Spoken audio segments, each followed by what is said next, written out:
சென்னையின் number 1 mutton biryani ருசிக்க பாண்டி பஜார் பசும்பொன் ரெஸ்டாரண்ட்டுக்கு வாங்க. இனி பாண்டி பஜாரோட புதிய அடையாளம் பசும்பொன் தான். மதுரை உணவை சென்னையிலேயே ரசிக்கலாம். Holidays nale adu namma GT Holidays da. GT Holidays, South India's #1 travel brand. You know you are special when you're with GT Holidays.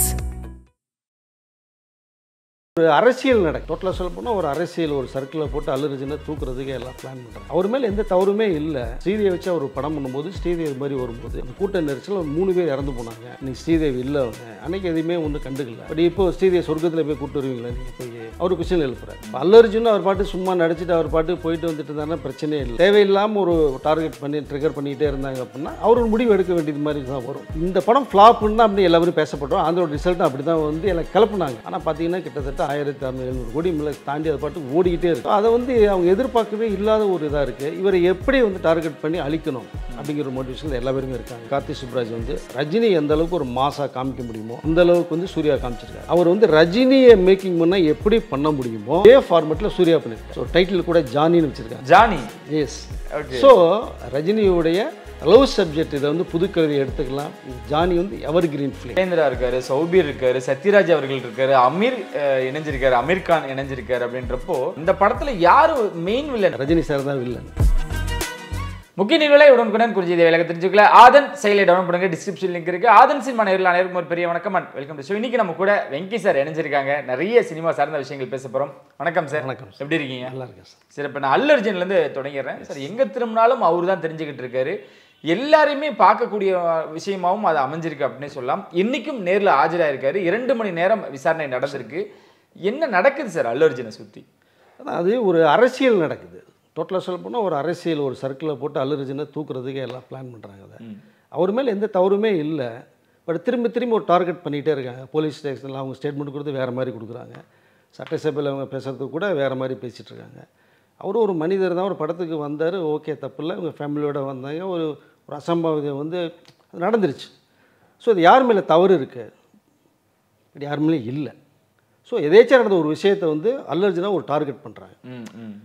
அவரு வந்து அரெஸ்ட் பண்ணாங்க. ஒரு நாள் வெளில வந்தார், சிரஞ்சீவி பார்த்தாங்க. இதில் ராம்சரண் கூட அல்லு அர்ஜுன் ரிசீவ் பண்ணல ஒன்றும். அவருக்கு என்ன டென்ஷன் தெரில.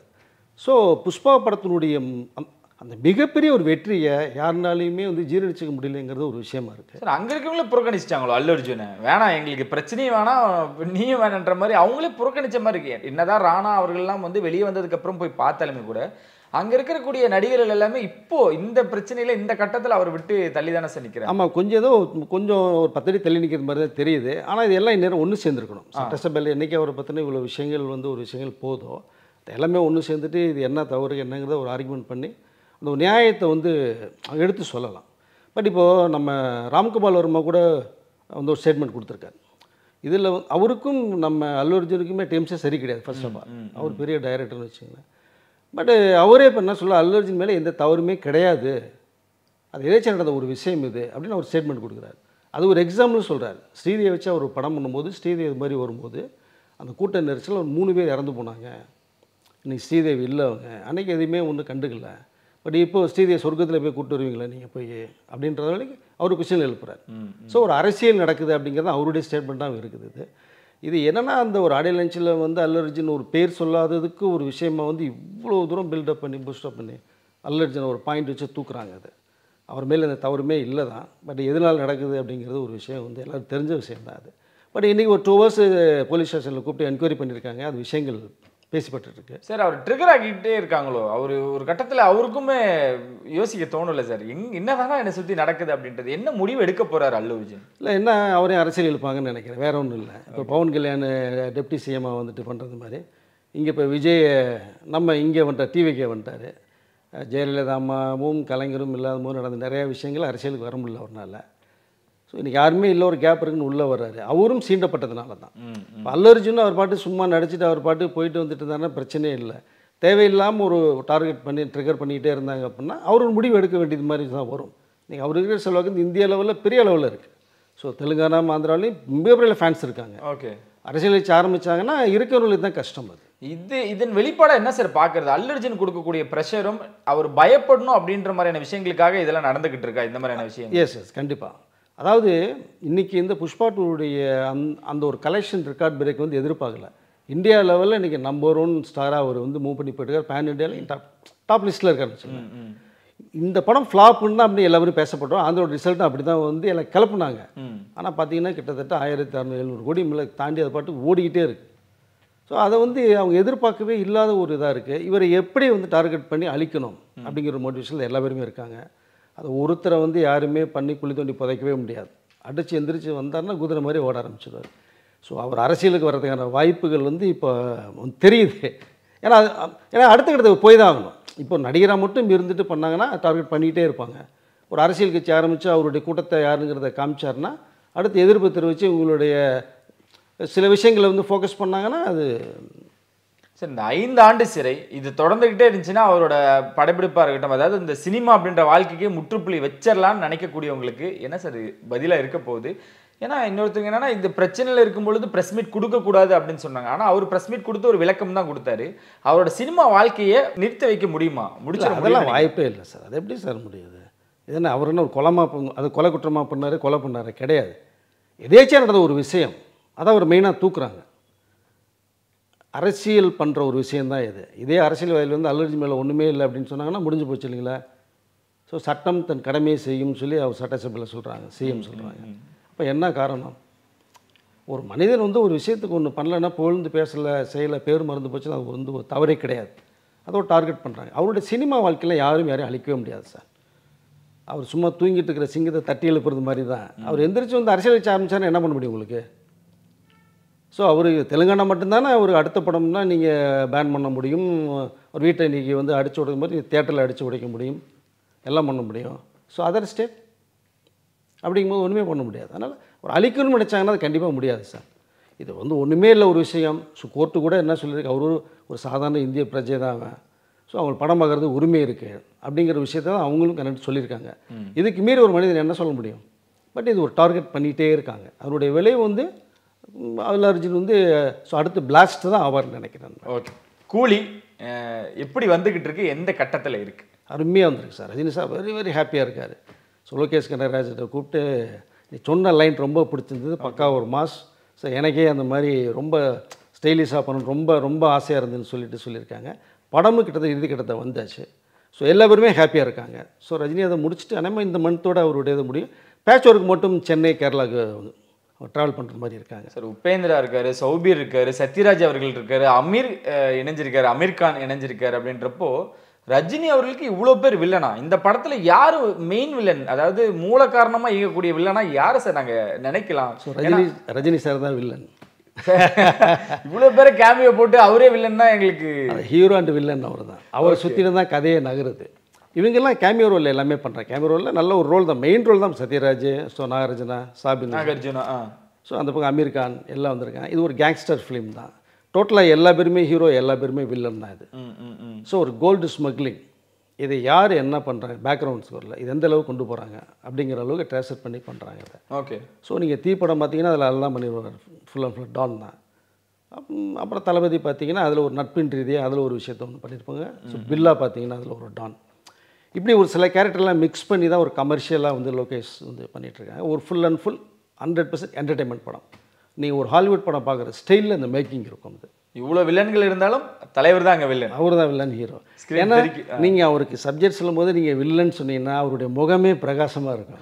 ஏன்னா அந்த கேரக்டர் அவர் பண்ணணும் அப்படிங்கிறத ரொம்ப ஆசை. அது இதுலேயும் அவர் கிட்டத்தட்ட பார்த்தீங்கன்னா ஹீரோ அண்ட் வில்லன் அவர் ரஜினி தான். அவர் சுற்றியில் தான் கதையே நகருது. அது இது வந்து ஒன் மேன் ஷோ தான். ஸோ ரஜினி ஃபிலிம் தான். ஸோ எல்சியூ அப்படிங்கிறது நிறைய பேர் எல்சியூ ஃபிலிமான்னு கேட்டிருக்கேன். எல்சியூ ஃபிலிம் இல்லைங்கிறத முதல்லே வந்து சொல்லி டிக்ளேர் பண்ணிட்டாங்க. சார் எங்கே சார் நான் இதை கனெக்ட் பண்ணிக்கிறது? இவர் ஒரு காலகட்டத்தில் அண்ணாத்தேன்னு ஒரு படம் பண்ணிக்கிட்டு இருந்தார், தர்பார் இந்த மாதிரியான படங்கள் வந்தாலும் ஒரு வில்லனிசம் வந்து ரஜினி அவர்கள்ட்ட நாங்கள் பார்க்கவே முடியல. வேட்டையனில் கூட போலீஸாக தான் நடிச்சிருந்தார். அப்படியே திரும்பினா அஜித் அவர்களும் அப்படிதான் சார். பில்லா மங்காத்தா கொடுத்த ஒருவர் இந்த பக்கம் என்ன பண்ணுறாருன்னா வேதாளம், வீரம், விவேகம் இந்த மாதிரியான படங்கள் செலக்ட் பண்ணுறாங்க. டப்புன்னு பார்த்தா இவர் கூலி பண்ணுறாரு, அவர் வந்து குட் பேட் அக்லி பண்ணுறாரு. இவங்க ரெண்டு பேரும் பேசி வச்சு பண்ணுவாங்களா சார்? இவங்க ரெண்டு பேரும் இவர்கிட்ட இருந்து அவர் கற்றுக்கிறாரா இல்லை அவர் சொல்ல இன்புட்ஸை கேட்டு அஜித் அவர்கள் பண்ணுறாரா? இன்னைக்கு ரெண்டு பேருக்கு என்ன சார்? அதை ரெண்டு பேரும் நல்ல ஒரு பாண்டிங் இருக்குது சார். அஜித் மேலே வந்து ரஜினி சாருக்கு எப்பயுமே ஒரு நல்ல ஒப்பீனியன் இருக்குது. அதனால தான் பில்லா படத்தை ரீமேக் பண்ணும்போது அஜித் சொன்னோன்னு உடனே பண்ணுங்கன்னு சொன்னார். ஓகே.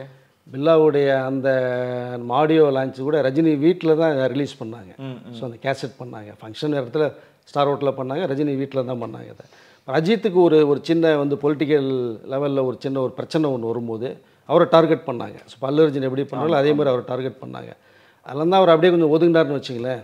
இப்போ ரஜினி சாரே வந்து அஜித் வீட்டுக்கு போய் உட்காந்து பேசி அவர் ஆறுதல் சொல்லி தட்டி கொடுத்து நான் இருக்கேன் ஒன்றும் கவலைப்படாதீங்கன்னு அவருக்கு. ஸோ அஜித்னா அவருக்கு நல்ல ஒரு பாண்டிங். ஓகே, அஜித் வந்து பக்கா ஒரு பர்சனல் ஜென்டில்மேன் சொல்லலாம் வர matter. So very nice person. So இப்போ 2 பேருடைய கேரக்டர் அப்படி போகும்போது குட் பேட் அகிலியில் அஜித் ஒரு டைப்பாக ஒரு கேரக்டர் ஒன்று பண்ணுறாரு. கூலியில் மோஸ்ட்லி ஹீரோ அண்ட் வில்லன் அவர் தான். அதை நீங்கள் இந்த வில்லன் பண்ணலைங்கிற ஒரு கொஸ்டின் கேட்டிங்களா, நீங்கள் இந்த படத்தில் கூலியில் ரஜினியை பார்க்கலாம், வில்லனை நீங்கள் பார்க்கலாம். ஓகே, வில்லனஸ் மட்டும்தான் இருக்கும் அப்படின்றீங்க. சார் அந்த பாட்டு பட்டை கிளப்பிட்டு இருக்கு, சின்ன பீட்டு தான் ரிலீஸ் ஆயிருக்கு. அந்த பீட்டு தான் பயங்கரமாக கலக்கிட்டு இருக்கு. சார் அதில் டிஆரும் கலந்துருக்காரு, ஜாயின் பண்ணியிருக்காரு. நம்ம அதை பற்றி பேசினோம். சமூக வலைத்தளங்களில் அதுக்கான எதிர்பார்ப்புகள் அதிகமாகிட்டே இருக்கு. ஒருவேளை இருக்குமோ இல்லைனாலும் இப்போ ஆட் பண்ணுவாங்களோ கேமியோவில் டிஆர் அவர்கள் இருக்க எவ்வளோ பாசிபிள் சார்? அது நிறைய இருக்கிறது மாதிரி தான் தெரியுது. எனக்கு ஒரு தகவல் வந்துச்சு. அந்த பிட்டில் நீங்கள் சொன்னீங்களே சின்ன பிட்டு தான் சொல்லிட்டு, அந்த மாதிரி பிட்டாக கூட டிஆர் வரதுக்கு வாய்ப்புகள் இருக்குது மேட்டர். இந்த ஸ்டைல் ஆஃப் மூமெண்ட்ஸே கூட டிஆர் பழைய படத்தில் பண்ணியிருப்பார். அது பார்த்தீங்கன்னா அந்த ஸ்டைல் தான் இதுலேயும் கொஞ்சம் பண்ணியிருக்காங்க. ஸோ எப்படி அஜித் ரஜினி சார் ரொம்ப பிடிக்குமோ டிஆரையே ரொம்ப பிடிக்குமா அவருக்கு. ஏன்னா டிஆருடைய அந்த லவ் சப்ஜெக்ட் படங்கள்லாம் ரொம்ப லைக் பண்ணி அப்பப்போ திடீர்னு ஃபோன் அடிப்பாராம். உஷா பத்திரிக்கை ரன் பண்ணிட்டு இருக்கும்போது நாங்கள் ஒன்றா ட்ராவல் பண்ணும்போதெல்லாம் பார்த்தோம்னா இவர் ஃபோன் பண்ண அவர் ஃபோன் பண்ணார், ஒப்பீனியன் கேட்பாங்க. இப்போ ரஜினி சாருக்கு இதே மாதிரி ஒரு சின்ன ஒரு ப்ராப்ளம் வந்து அவர் ரெட் கார்டு போட்ட சமயத்தில் கூட டிஆர் தான் கூப்பிட்டு ரஜினி சார்ட்ட எல்லாம் பேசி அதெல்லாம் கவலைப்படாதீங்க அதெல்லாம் வரதான் செய்யும் அவர் ஆறுதல் சொல்லியிருக்காரு ரஜினி சார் கேட்பாரு. ஸோ அந்தளவுக்கு ஒரு நல்ல ஒரு பாண்டிங் இருக்குது. சிம்புவும் ஒரு ரொம்ப பிடிச்ச ஒரு ஆர்டிஸ்ட் தான் ரஜினி சாருக்கு. ஸோ இதில் பர்டிகுலராக அனிருத்து கூட வந்து டிஆர் வாய்ஸை பண்ணலாம் போது ரஜினி சார் ரொம்ப பியூட்டிஃபுல்லாக இருக்குது பண்ணு அணி தான் சொல்லியிருக்காரு மேட்டரில். நீங்கள் அந்த வாய்ஸை கேட்டிங்கன்னா டிஆரை விட்டால் வேறு அளவுக்கு அந்த பீட்டில் அந்த சிக்கிட்டு பண்ண முடியுமான்னு கொஸ்டின் மறக்காத இருக்குது பார்க்கும்போது. ஆமாம், ஒரு 3 வயசு பையன் 4 வயசு பையன்லாம் ரஜினி அந்த ஆடுற ஆட்டத்துக்கு ரீல்ஸை போட்டு கலக்கிட்டு இருக்காங்க சார். அதை 4 ஜெனரேஷனை தாண்டி 5ஆவது ஜெனரேஷன் கூட ரஜினி போகிறது வாய்ப்பு இருக்கும் போல் இருக்குது. 2K கிட்ஸ் 2.2 கிட்ஸு கூட ஃபேன்ஸ் ஆகும் போல். அதுதான் அவரோட சக்ஸஸுமே கூட சார். இதெல்லாம் எவ்வளோ விஷயங்கள் இருந்தாலும் இந்த கூலியோட எதிர்பார்ப்புகள் தான் அதிகமாகிட்டே இருக்குது. என்னைக்கு ரிலீஸ் பண்ணலான்னு பிளானில் வச்சுருக்காங்க, நாங்கள் என்ன எதிர்பார்க்கலாம்? ஏன்னா இன்னொருத்தரோடையுமே கிளாஷ் அப்படின்றது ஒரு சில விஷயங்கள் கசிஞ்சிக்கிட்டு இருக்கு. கூலி தனியாக வந்துச்சுன்னா அதுக்கான ஏன்னா 1000 கோடி தமிழ் சினிமாவில் அடிக்கக்கூடிய முதல் திரைப்படமாக இருக்க போகுது அப்படின்றத எப்பயோ பூஜை போடும்பொழுதே துவங்கிட்டாங்க. என்ன நடக்க போகுது சார்? எந்த படத்தோட வரப்போகுது? இல்லை மே ரிலீஸ் சார். அவரோட படத்துகள் வேறு எந்த நடிகர்களுமே மோத வேணாங்கிற அளவில் தான் எல்லாமே ஒதுக்கியிருக்கேன். அதுக்கு வேட்டையன் இப்போ கங்குவா ரிலீஸ் ஆகும்போது சூர்யாவே வந்து ஐயோ தலைவர் படத்தோட நம்ம படம் வேணாம், ஒன்று முன்னாடி பண்ணுங்க இல்லை தள்ளி பண்ணுங்க அப்படின்னு சொல்லிட்டு தான் பண்ணாங்க. இப்போவும் கிட்டத்தட்ட பார்த்தீங்கன்னா கார்த்தி சுப்ராஜ் இயக்கத்தில் சூர்யா நடிக்கிற நம்பர் 44 அதுவும் ஏப்ரல் மேல ரிலீஸ் மாதிரி அது ஒரு ட்ராவல் ஆகுது. ஓகே. ஸோ இப்போ சூர்யாவுக்கு திரும்பி ஒரு ஷாக்கு, ஐயோ ரஜினி சார் படம் கூலி வரும்போது நம்ம படத்தை விடக்கூடாது, இன்னும் முன்னாடி விட்டுருங்க இல்லைன்னா பின்னாடி விட்டுருங்கன்னா இதே ஸ்டேட்மெண்ட் இப்போ சொல்லியிருக்காரு சூர்யா. ஸோ இது வந்து மே மாதம் வந்து கூலி confirm release sir. Confirm release. கிட்டத்தட்ட படம் எவ்ரிதிங் ஃபினிஷ்டு. அது சின்ன பேட்ச் ஒர்க் மட்டும்தான் இருக்குது ரஜினி சார் வச்சு பண்ண வேண்டியது. அது மோஸ்ட்லி இப்போ அமெரிக்கானுடைய எபிசோட் முடிஞ்சு சத்யராஜ் எல்லாமே முடிஞ்சு ரஜினி இவருடைய போர்ஷன் கொஞ்சம் போயிட்டுருக்கு. இந்த சென்னையும் கேரளாவும் போகிறது மாதிரி ஒரு ஐடியா பிளான் பண்ணுறாங்க. போயிட்டு முடிச்சுட்டு அனைமா ஜனவரியோட டோட்டல் ஷெடியூல் ஃபைனல் ஆகுது. பிப்ரவரிலேருந்து போஸ்ட் ப்ரொடக்ஷன் ஸ்டார்ட் ஆகுது. மே ரிலீஸ், கன்ஃபார்ம் ரிலீஸ். சூப்பர். மேலே தான் குட் பேட் அக்லியுமே கூட பிளான் பண்ணுறதா நிறைய விஷயங்கள் வந்துக்கிட்டு இருக்கு. மே ஃபஸ்ட்டு அவருடைய பர்த்டே அஜித்தோட பர்த்டேக்கு ரிலீஸ் பண்ணலான்னு பிளான் பண்ணுறாங்க. அது மேபி ஒருவேளை முன்னாடி வந்தாலும் வரலாம். பட் இன்னும் டேட் மட்டும் இன்னும் யாருக்கும் கொடுக்கல. சரி, அதையும் பொறுத்து தான் சார். இந்த ஜெயிலர் 2 எடுத்த ப்ரோமோ ஏன் சார் ரிலீஸ் பண்ணல? எப்போ வரப்போகுது? நில்சன் என்ன பண்ணிக்கிட்டு இருக்காரு? அவரும் ஒரு கட்டமான செதுக்கிட்டு இருப்பாரு. எப்படி வரப்போகுது ஜெயிலர் 2? சார் ஜனவரி 14th அந்த ட்ரெய்லர் விடலான்னு சொல்லிட்டு ஐடியா சார். அது ஷூட் ஆல்ரெடி முடிஞ்சது. ரெடியாக நம்ம சொன்னது மாதிரி தான் கூலியும் மதியம் 2 கிளாஷ் பண்ண வேண்டாம் அப்படிங்கிற ஒரே காரணத்துக்காக தான் ரஜினி சாரே வந்து கொஞ்சம் வெயிட் பண்ணுங்கள். ஸோ கூலியோடைய ஹைப் நிறைய போயிட்டுருக்கனால அது வந்து ரிலீஸ் பண்ணிடலாம் பர்த்டேக்கு ஆக்சுவலாக மார்னிங் வந்து கூலியோடைய அந்த சாங்கு இதுவும் பட் ஈவினிங் 6 மணிக்கு வந்து ஜெயிலர் 2 தான் ஒரு தான் ஃபைனல் பண்ணியிருந்தது. ஸோ 2 அட்டம்ப்ட் ஒன்றா வரும்போது மக்களையும் ரசிகர்களையும் ஒரு கன்ஃபியூஸ் பண்ண வேண்டாம்.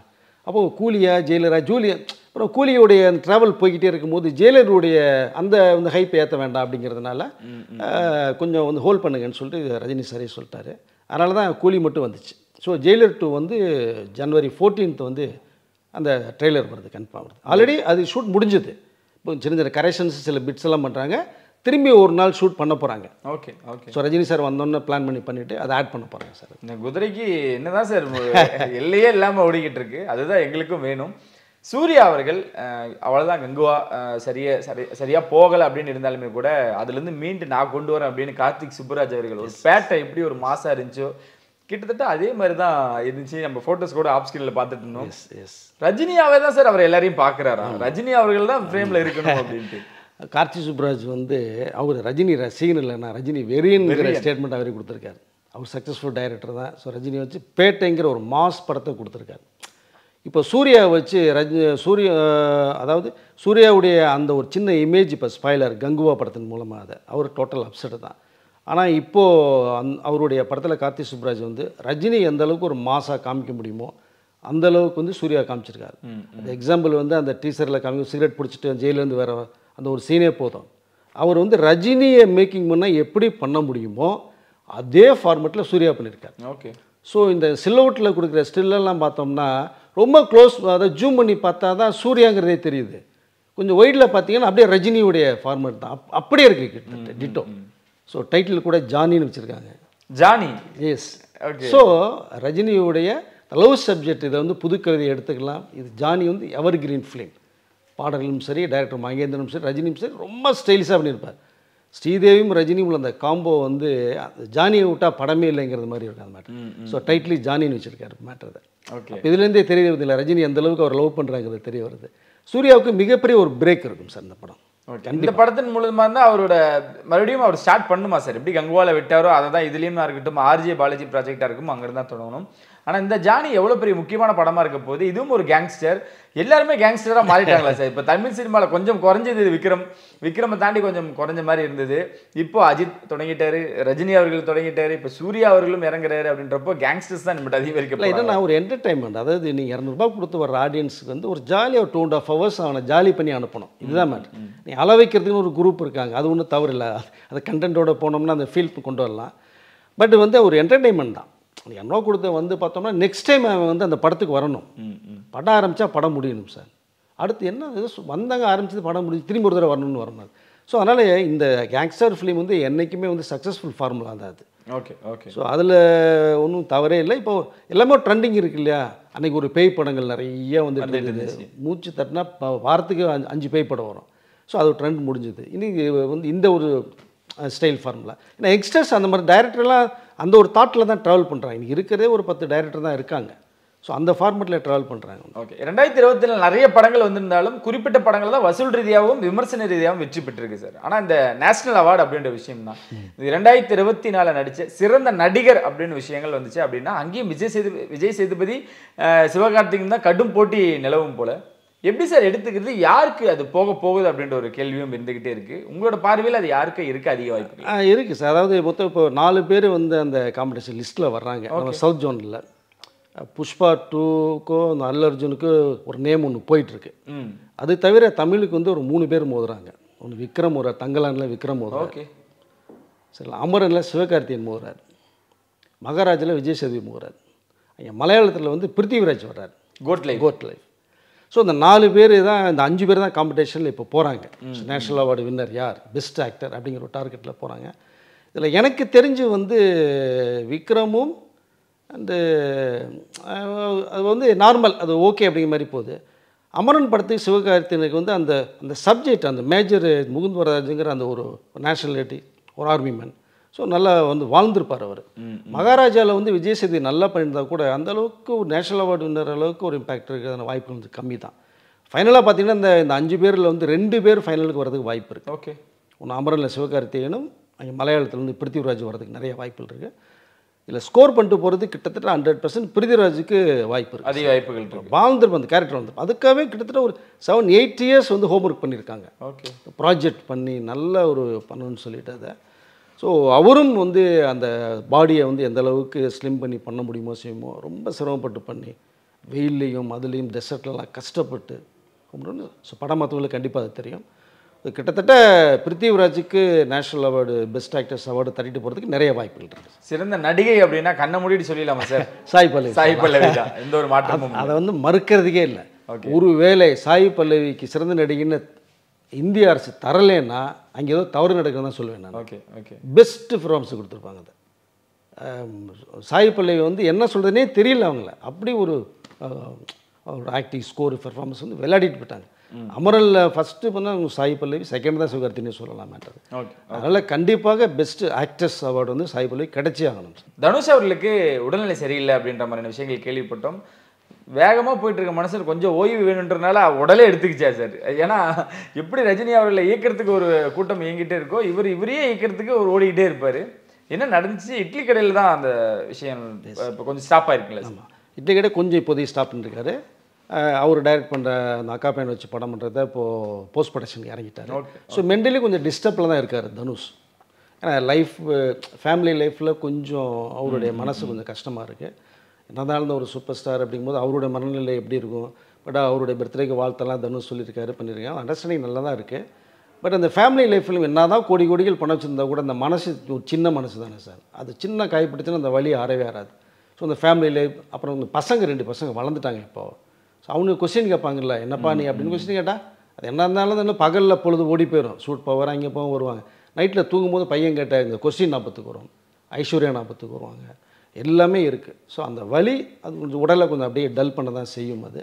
பட்டு அவருக்கு இந்த மனசு வச்சாருன்னா டைவர்ஸ் ஆனால் கூட பரவாயில்ல, ஒன்றும் தவறே கிடையாது, சேர்ந்து இருக்கலாம். பட் எப்படி அவர் தான் டிசைட் பண்ணணும்.